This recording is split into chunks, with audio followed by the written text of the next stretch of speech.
A 7.5 magnitude earthquake with a depth of 25 kilometers has struck the Southern Highlands region. I can assure our people in the Ella province and in the Southern Highlands province, Western province and of course Enga province, that we will be giving them our top priority in the coming weeks. Making sure.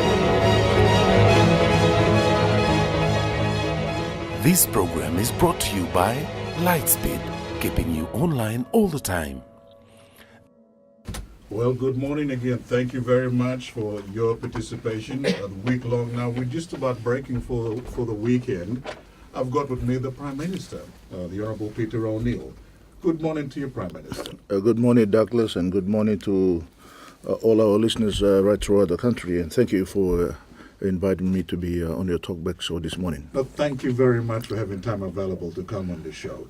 Under the 450 million kina, the formation of an emergency disaster restoration team and the establishment of a restoration authority was to be established. What is the status of this so far? Well, thank you, Douglas. And you know that the earthquake that is taking place in the Highlands region and down in Western province, parts of Gulf, all the way up to the Sepik provinces, particularly in Telefomin, right across down to close to Western Islands and Simbu provinces. So it has covered quite a large area.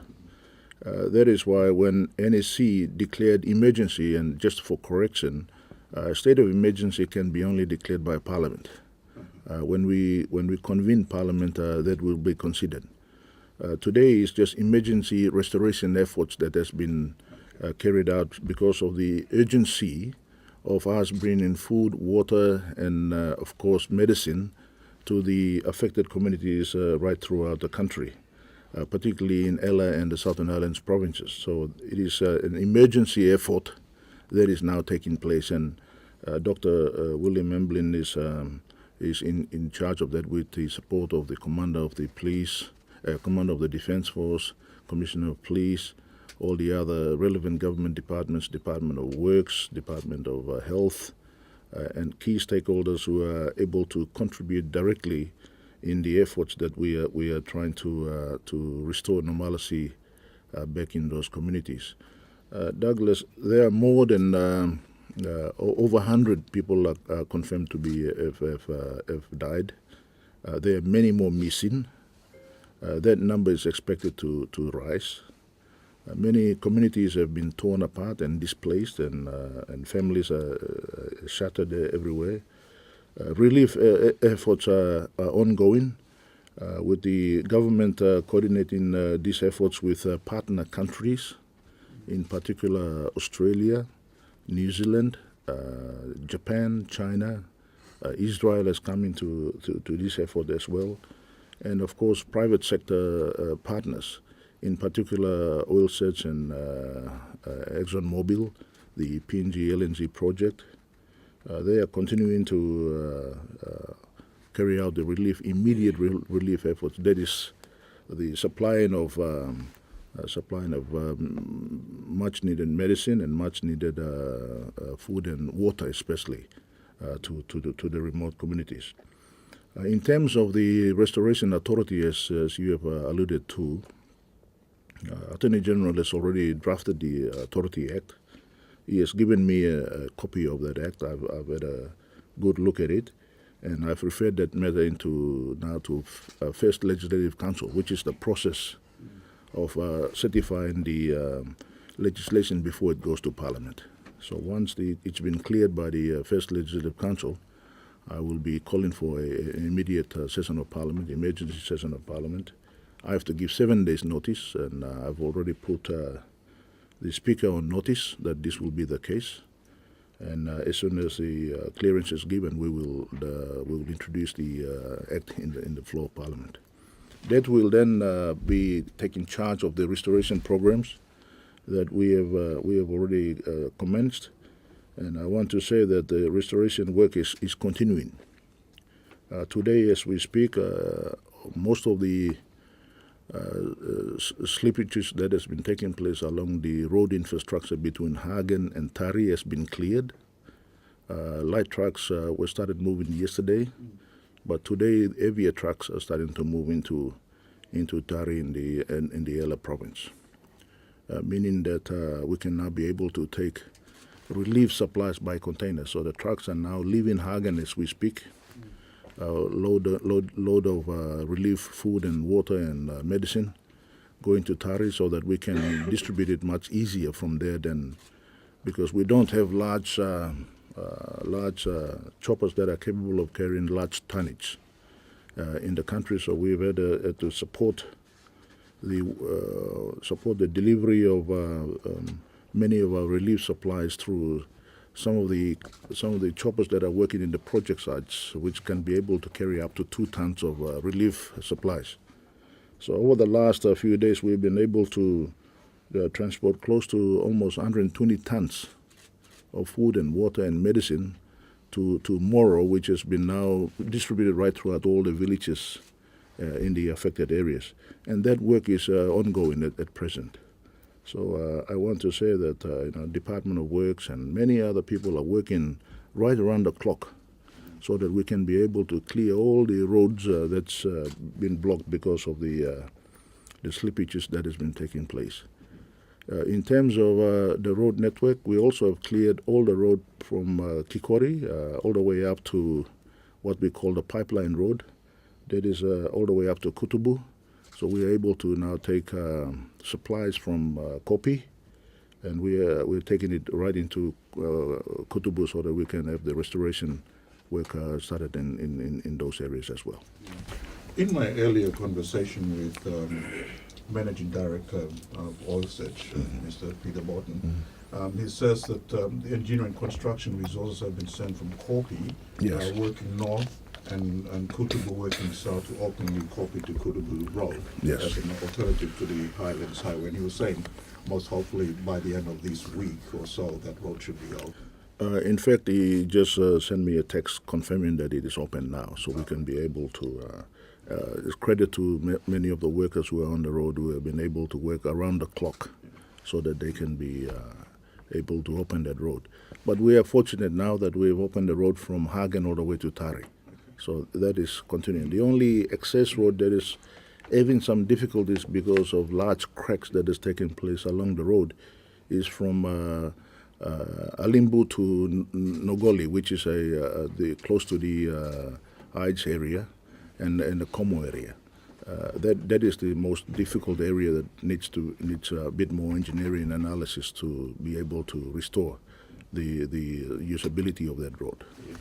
Yeah, following the landslip, earthquake, there's been a number of major landslips blocking off the highway. As we speak, those major sections affected have now been restored for temporary access. Particularly the Nipa Poroma section has been heavily damaged, and that section has now been restored, and heavy vehicles can now access the road all the way from Mount Hagen to Tari now. There is an estimated time of us to rebuild many of these infrastructure. The road programs that has got crack, particularly Como, Nagoli area and Heights area roads, that will take some time to rebuild it and redivert the road so that people have accessibility to their villages and their centers. Rebuilding of Como Airport will take some time. The crack, I'm told, in fact, by the ExxonMobil is that over 900 meters of crack has taken right in the middle of the airport. So no plane can land, no heavy loaded planes can land for the project and to service the area.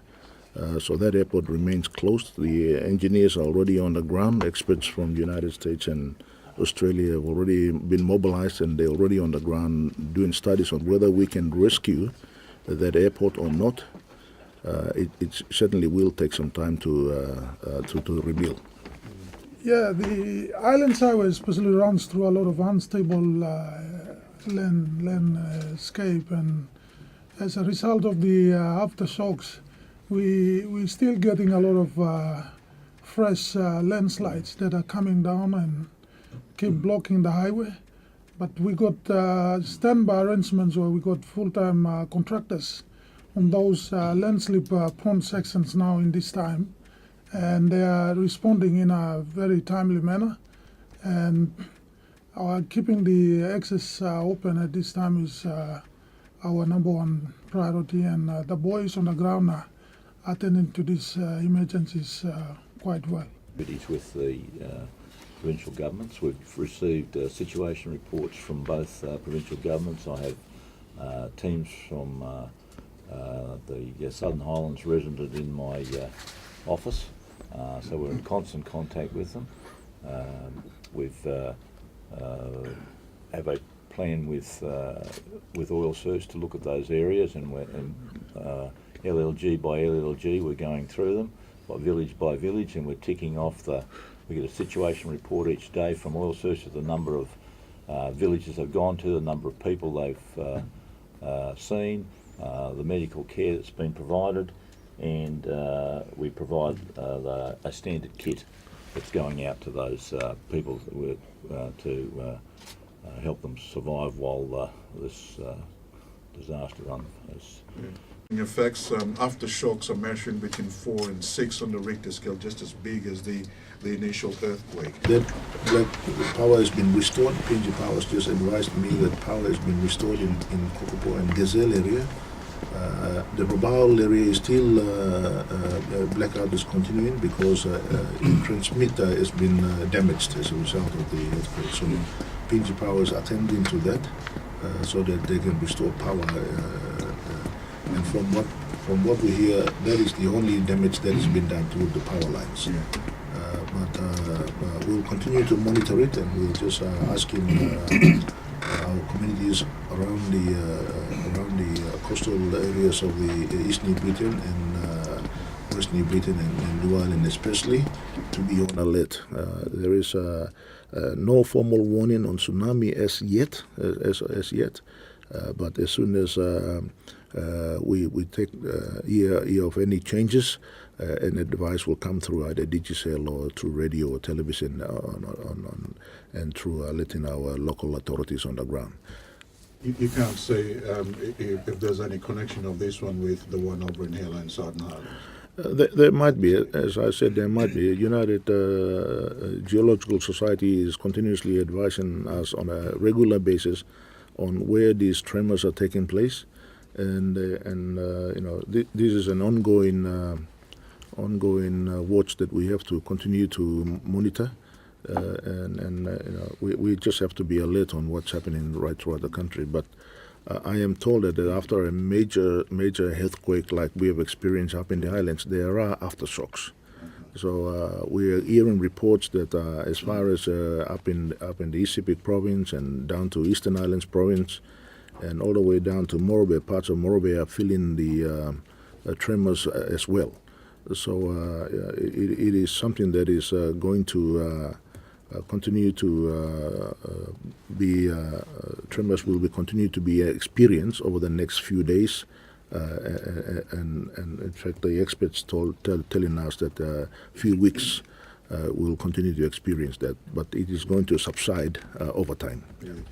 A 7.5 magnitude earthquake with a depth of 25 kilometers has struck the Southern Highlands region. I can assure our people in the Ela province and in the Southern Highlands province, Western province and of course Enga province, that we will be giving them our top priority in the coming weeks.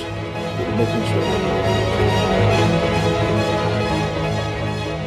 This program is brought to you by Lightspeed, keeping you online all the time.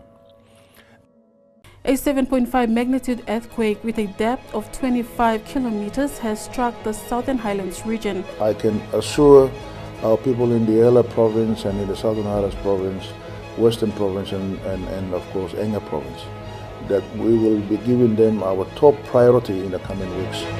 Making sure. This program is brought to you by Lightspeed, keeping you online all the time. We have specifically called this press conference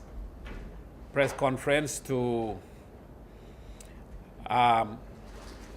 firstly express our condolences and to convey our thoughts and prayers to all the people who have been affected by the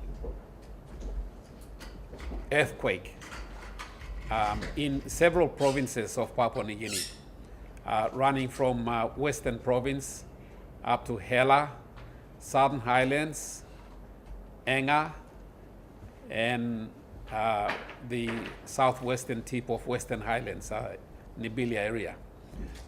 These areas have been impacted in a very significant way by continuous earthquakes and aftershocks for the last 10 days or so running at a scale that has been unknown before.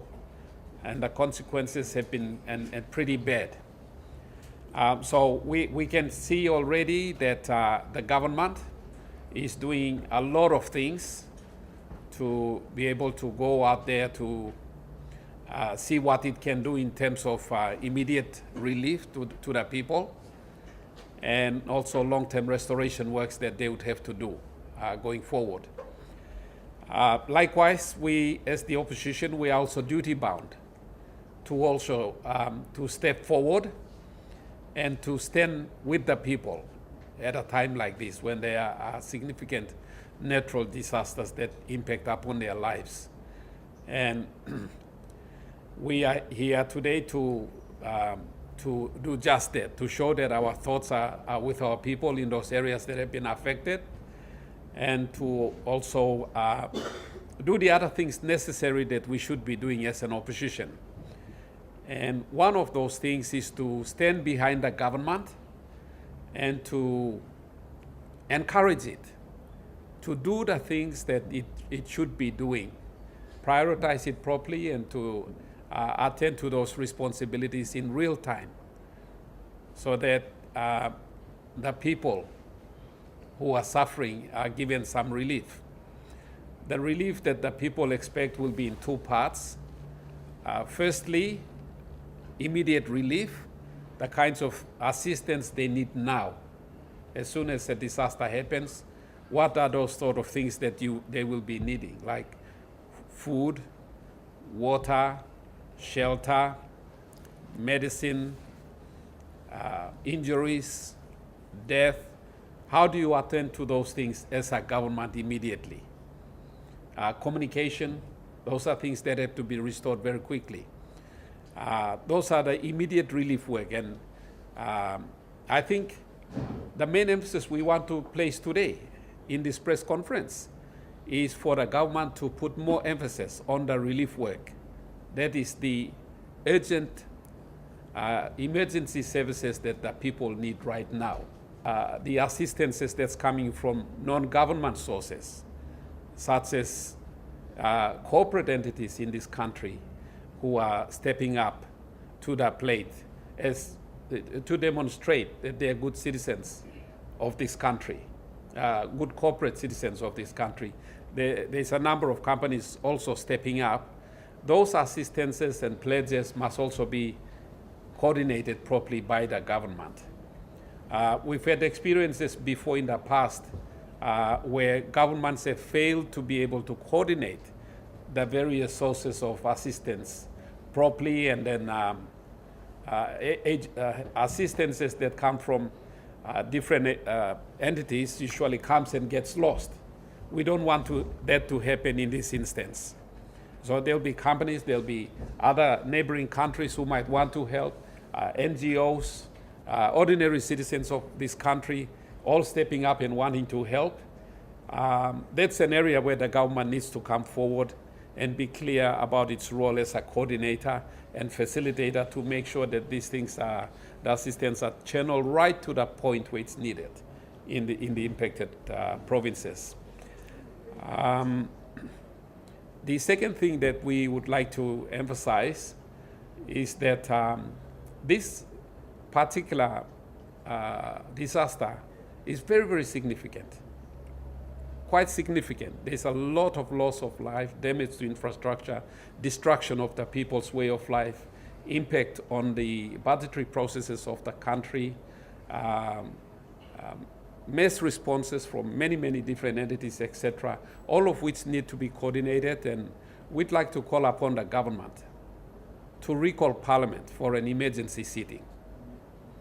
That must be done as a matter of priority so that all its ramifications can be considered through the highest authority of this land, which is the institution of the Parliament. Parliament needs to be recalled as quickly as possible for a special sitting so that we can all put our heads together as leaders, because you don't know when a disaster will happen in any other parts of Papua New Guinea. Can I just go back, Prime Minister, to your earlier comments on having or recalling of Parliament? How soon can that happen? I mean, we've gone a little over a week now since the disaster. Yes, well, sometimes just drafting of the legislation takes time. We have to do it properly because, it is affect the powers that are going to be assumed by the Restoration Act. It goes across the board. And as I said, the first draft has been received. I've given my clearance already with my thoughts on the draft to the first Legislative Council, and I'm certain that it will be cleared by this weekend. By next week, I should be able to give 7 days notice, and we can be able to reconvene Parliament. If it's done so, then it's on the right track, and we would encourage him to bring that forward. Yeah, that's hurry up. Yeah, hurry up and bring it forward. And yeah. I mean, the supplementary budget is very necessary, and these are the issues, the priorities government had to recast. We cannot really tell today, where it should come from. I think it needs to be discussed by Parliament, and the priorities reset. For this disaster, it's pointless predetermining how much should be spent. I think we should find all we can, to spend this money for the people's welfare. So it is a big question. Review of the budget is necessary, so we can find and allocate the resources we need to help people's relief and the infrastructure.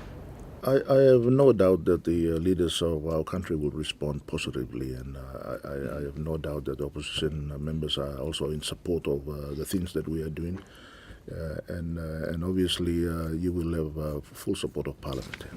That's nice to hear that, of course. Yeah. Just moving on and a bit more, should there be an inquiry established to determine the cause of the earthquake? I mean, local leaders, community elders in the country are saying the cause of the earthquake needs to be properly established, whether it is man-made, natural, or both. What are your thoughts? Well, we have to put to rest some of the anxiety and fear and the discussions that is taking place in the country about the causes of this earthquake. We understand from the reports that we are getting that this is earthquake that happens in many parts of the world, where even parts where there is no oil or gas exploration taking place, no projects of size like mining activity taking place, earthquakes take place. An example is Christchurch in the city of Christchurch in New Zealand, where a huge earthquake that collapsed almost the entire city. So when I was in Tari a few days ago, the people of Ella, especially the young men and women, were quite vocal that they wanted somebody to give us some answers about the causes of this particular incident that has taken place and the earthquake that has taken place. So I have asked the Australian government through the High Commissioner Bruce Davis, who's agreed immediately that they will provide experts from Australia and if it's possibly around the world at their cost. They will pay for it, and that they will put an independent report together which will be presented to government, and I will make it public. That way, I don't want Papua New Guineans to have this perception that we are not telling the truth to our people. I want it to be independent from experts. I am not an expert. I cannot give an immediate answer on the real causes, but I know earthquakes cause a lot of destruction and displacement of our communities. So as soon as that report is done, I'm certain the experts have been mobilized as we speak. They will be on the ground as soon as possible, and we will make sure that that report is made public. Obviously, there are things happening that need to be explained, not so much in terms of facts, but I think to reassure our people. Because our people, we believe in all kinds of things.